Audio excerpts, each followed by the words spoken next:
Il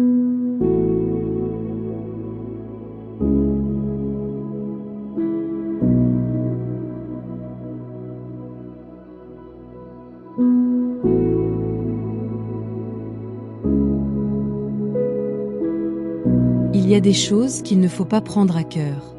Du moins pas tant que ça. Ces choses sont relatives. On a besoin d'apprendre à les mettre en perspective.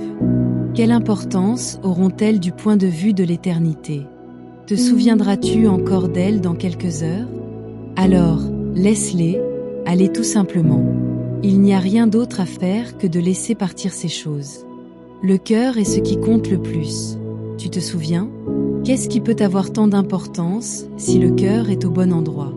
Ton cœur était au bon endroit, et c'est tout ce qui compte, n'est-ce pas? Ressentir de l'amour a un prix. Le prix, c'est d'avoir d'autres émotions, comme la douleur par exemple. Mais cela ne fait-il pas partie de notre vie?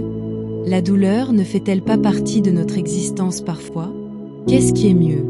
Ressentir de la tristesse et de l'amour ou ne rien ressentir du tout? Cela vaut-il donc la peine d'essayer d'éviter les maux de cœur ou la douleur? Sommes-nous maintenant au clair sur le risque que comporte le fait d'aimer? Peux-tu voir que lorsque ton cœur est ouvert comme cela, et que tu n'as pas peur de la douleur, tu peux ressentir jusqu'où notre relation peut aller? Elle peut aller très loin. Comment pourrait-il en être autrement?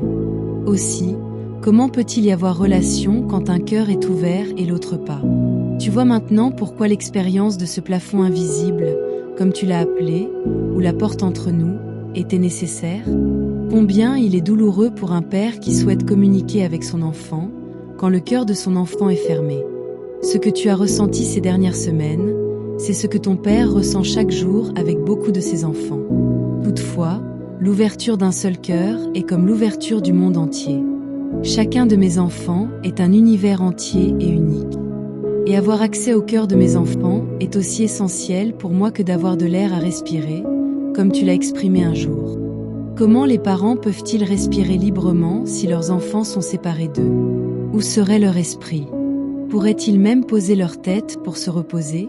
C'est insoutenable, mon enfant.